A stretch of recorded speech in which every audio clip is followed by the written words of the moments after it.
Hi, I'm Chris Burrows. And I'm Todd Gardner.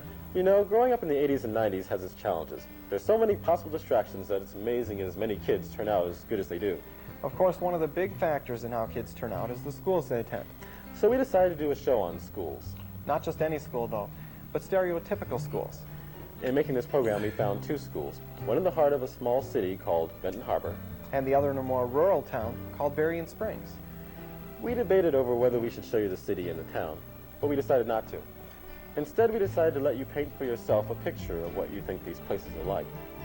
And while you're painting your picture, try to imagine what you think a public high school in the city and a private parochial school in the town would be like. That's what the show is all about. It's about perceptions of two schools, Benton Harbor High and Andrews Academy. But also it's about reality. For this show, we took 4 students, a boy and a girl from each school, and had them visit the other school for one day. When this program started, their perceptions were probably very close to your own. None of the students had ever visited the other school before, although they live only about 12 miles apart.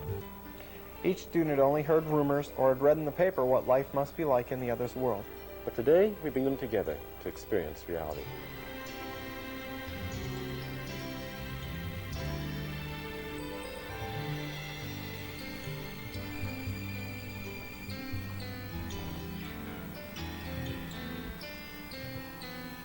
Well, when I arrived at Benton Harbor School, I thought, I remember the stereotype that you have to take guns or knives like that to protect yourself or something.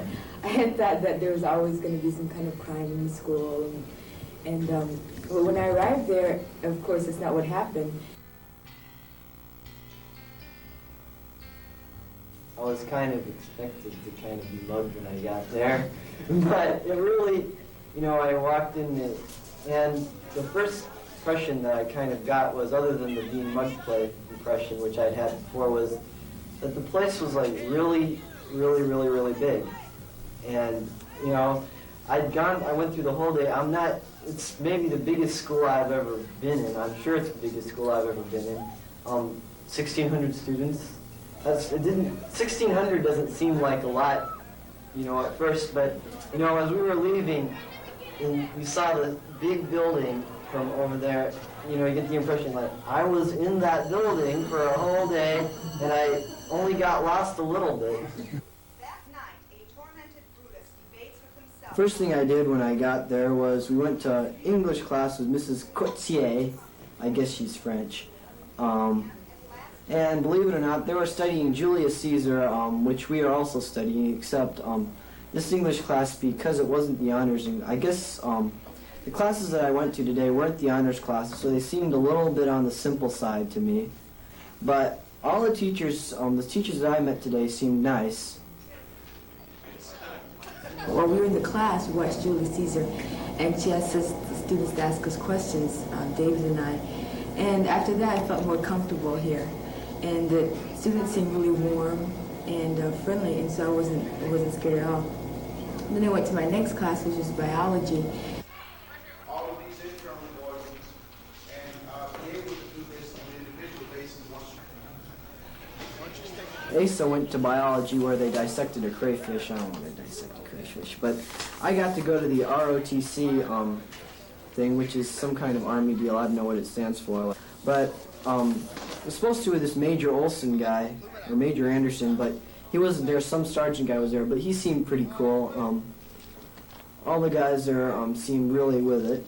Well, what it was is, it wasn't a lot of marching like these guys had hoped. They kind of wanted to get me into some things where the guy would go, "Rah, rah," and everyone would, you know, spin around 3 times. I didn't, and I would just be sitting there. The best they got was that everyone had to line up, and I was the last one sitting up there because they didn't know who I was. Well, he'd call off everyone's names and say, you know, "Smith!" And he'd go, "Here, sir." "All right, go sit down." And so, naturally, he doesn't have a Papa on his list, so naturally, I'm the last one standing up there. But he was ruined, so, you know, I kind of, you know, everyone's up there just kind of giggling at me. But since it is the Army, they're just giggling to themselves, I'm sure.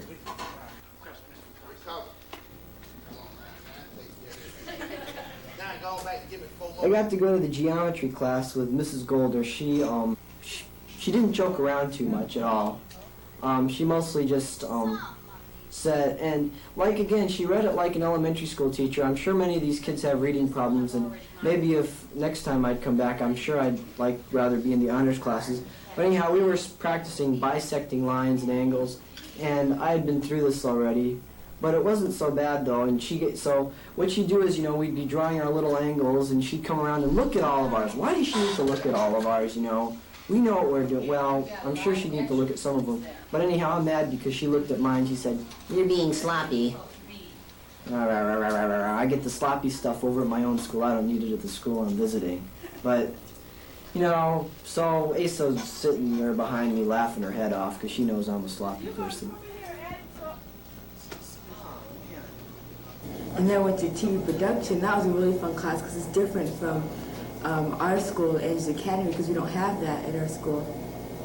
And they have really nice equipment there, and it was really fun. It was really different it was really cool how different students can understand how to work different equipment and how they can put together a video or like a program or some kind of TV show. We got in there, and they're figuring out what kind of show to do. I thought for sure they would want to do a Monty Python act. I mean, everyone at our school does Monty Python. But turns out they're going to do a soap opera. They have a lot of stuff. They have a lot of neat things. Like, they have little mixing things where you can put little pictures up in the corners, and little special effects swirlies where you can make circles all around you. And I really enjoyed trying to fiddle around with stuff. It turns out that some of the people in that class got to work at a radio station. Get to work at like WHFB and trying out for IRX. I wish our school would have something like that. All in all, by now I was starting to feel like one of the insider type people. Very pleased, I'm getting along with people. No one's calling me homeboy yet, but I doubt they call anyone homeboy around here. But then came lunch. Ugh. First we went to the line, and I was really scared because I couldn't see anyone that I knew. And then it was me and David. We had the same lunch period, and then I saw a person named Angel, and I saw her in one of my classes, and so I sat by her, and it wasn't that bad. We started talking and things. The lunch was better than the ones I'm accustomed to. Well, they're better than the ones I'm sure most students at our school are accustomed to. I eat cold lunch. But this lunch line was quite long. You lined up in alphabetical order to go to your thing.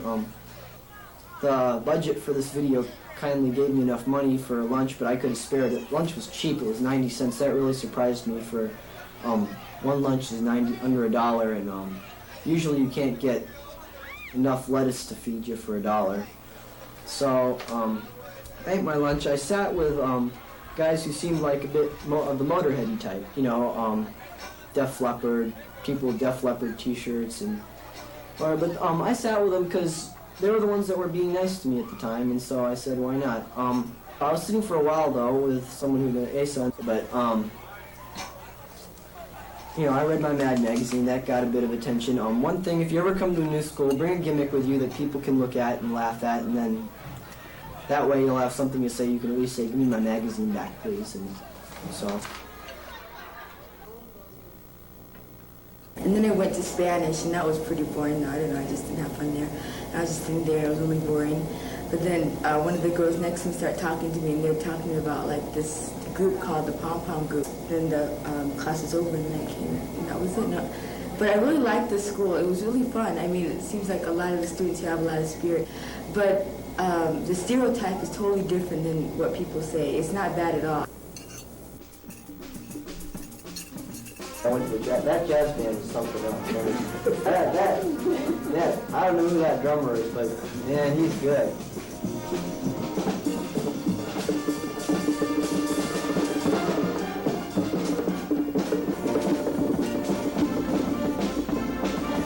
Went to basketball class. I was expecting these guys were just gonna thrash all over me, they'd hold the ball up and I'd trying to reach it, but it wasn't so bad. I even enjoyed in the middle. I wasn't able to get in with really good varsity type, 6'7" types, but I did get to play with some of the, smaller ones, and they had this little kid, maybe about 5'3", and he'd just step up, I'd jump, and he'd just go like that, and he'd just put him in from all over the place, and so I bet you they are pretty good at basketball here, because he's not even on JV or anything.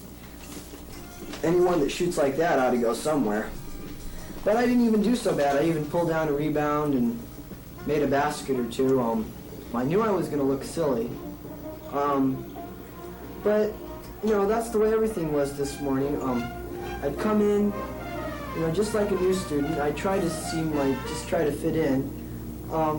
But since people that look like me aren't too, I haven't seen very many people with glasses either, and that, I don't know why, maybe they'll wear contacts, but, so I'm kind of like a cipher, but by the end of all the classes, I was starting to really just, you know, I'd make conversations with people. Everyone's been very talkative. If anyone could ask me how I felt about Benton Harbor High School, I would say that this would be a nice place to come because you can get a good education, and they have nice programs. The people are nice. You have different groups you can participate in, different sports, and you can become a very well-rounded person here. It's a good program that you have over at Benton Harbor High School. I just wish that maybe everyone could hear about the good things you do instead of just hearing about the bad things, like when someone gets mugged, it's in the paper, when someone gets shot, it's in the paper. No one hears about when the jazz band goes up and wins a contest. No one hears about when someone in the radio production class gets a job over at their local radio station. No one hears about things like that, and maybe I think that they should.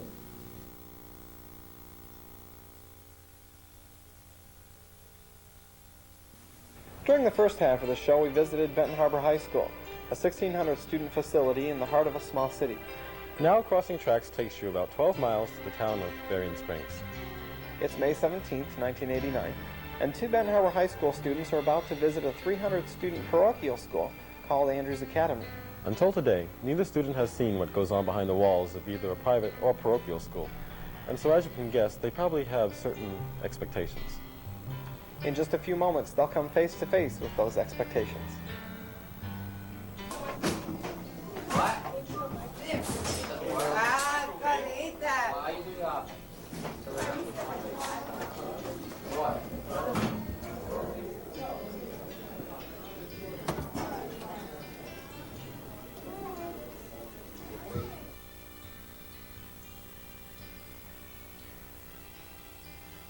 You know, since, you know, you see the impressions, you know, that they make of private schools in the movies on TV, you know, these are the spoiled brats, nobody wants them, they're snobs, you know, the parents are trying to get rid of them and everything else.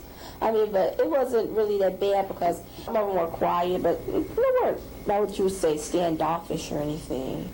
Like snobs, stuck up, I don't know, they probably do have some kids who are, you know, those really snobs. You can see their brains through the nose or something. But all the kids that I came in contact with, they were really nice kids. And I've noticed that the student population is rather small, well integrated. I mean, some of everybody here, so that's pretty neat. I'm not used to all these different faces, skin types, colors, whatever you want to call it. It's very well mixed. My first class I went to was a 20th Century America class. And it was interesting. The teacher was a good teacher. And the atmosphere is very laid back. I mean, I like the way the kids, when they do get to class, they sit down, you know, they're quiet the entire time. You may see a couple in the corner, but it's really kind of quiet. You know, they're listening. They're actually taking note. This morning, when I got here to the academy, I was kind of nervous because I didn't know what to expect, because he couldn't tell us anything about what was going to happen today. But once I got here and as the day progressed, I started feeling more comfortable when I started meeting people and conversating. We didn't really have a gigantic, the one morning devotions in the chapel. We had it in the advisor sort of thing. I like that.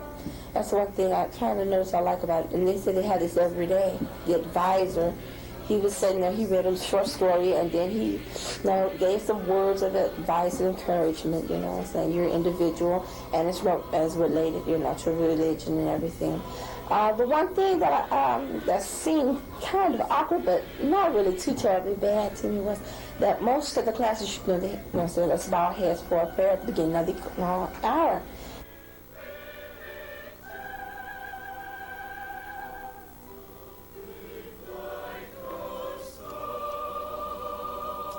It's something different and new because we don't have that at our school at all. Being here is real quiet and it's not so crowded.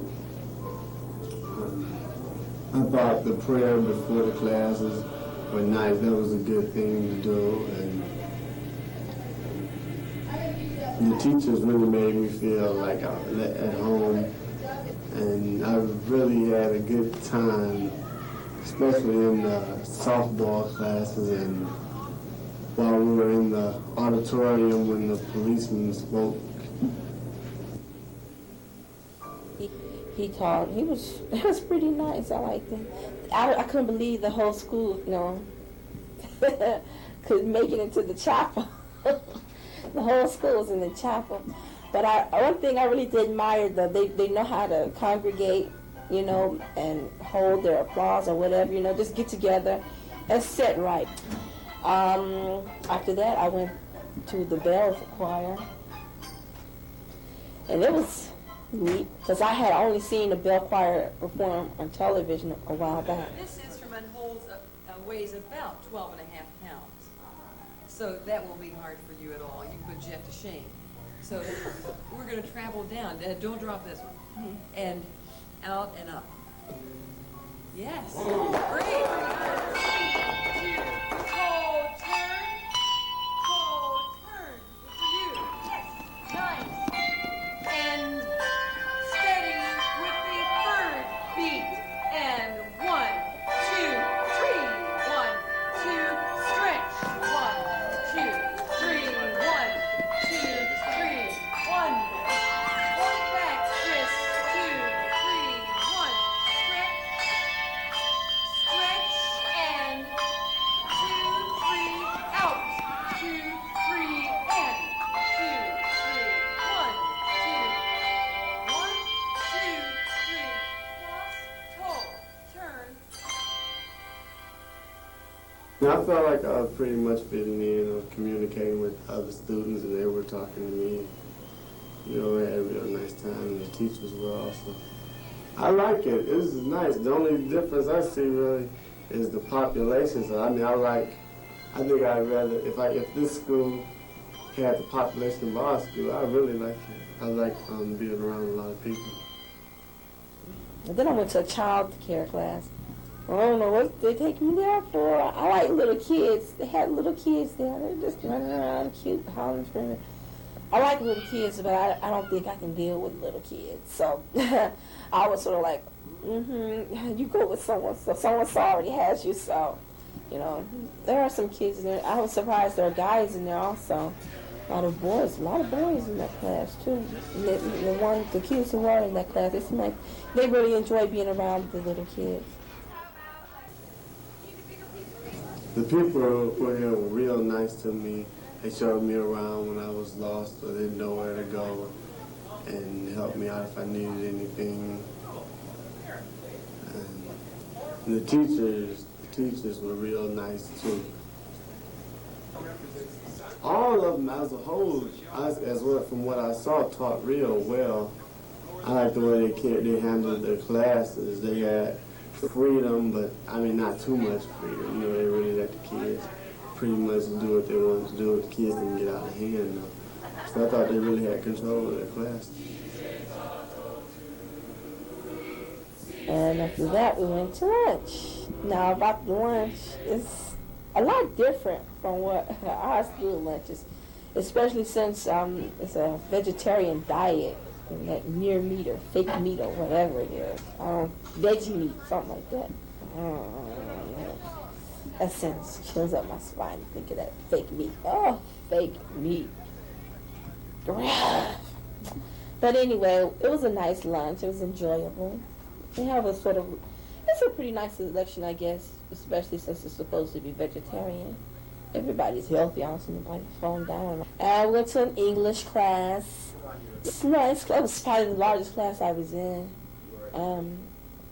I love the way the entire class was in on it. They were doing Julius Caesar. Something that I hadn't seen before was the method. The teacher would have the students, they take certain parts, and one student would be Calpurnia or Portia or Caesar, Brutus, and they act out, a few little scenes, without the little script. And actually, it was like, wow, that was really interesting. I wonder what would happen if we tried that at home, in high school. I guess it would help the kids get back deeper into it, so that was pretty neat. I like that idea, that way they got in, because the whole class seemed to be in on it then, that way. This is an excellent facility that you have, and if I was more into religion and private schools, then I would love to attend a school like this. It's real nice. I really enjoyed this visit. It was really short, but I wish I wouldn't mind staying a little while longer. You were very friendly, warm, great. Nice building, nice classrooms, nice kids, nice variety of kids, so I really enjoyed myself.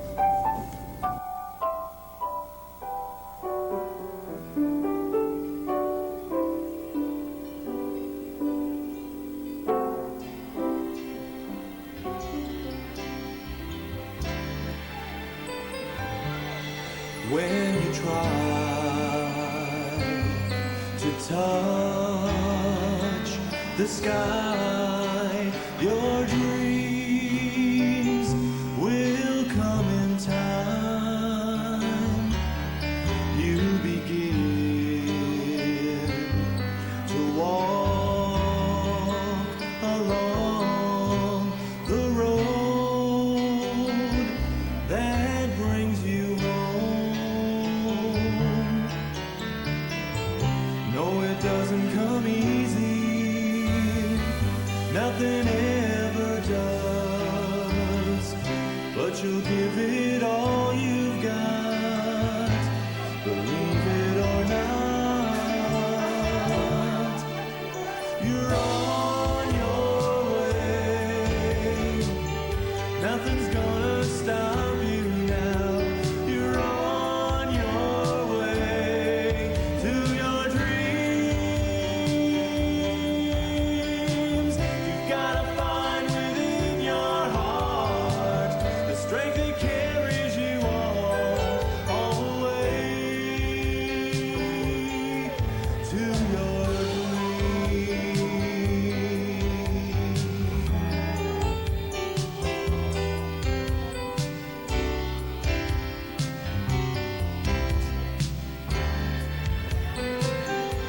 You know it's there, that strength inside. You can go that extra mile. As far as you know, you got what it takes. You'll go high and reach the sky. No, it doesn't come easy, nothing ever does, but you'll give it all you've got. Believe it or not, you're on your way, nothing's gonna stop you now. You're on your way to your dream. You've gotta find within your heart the strength that carries you all the way to your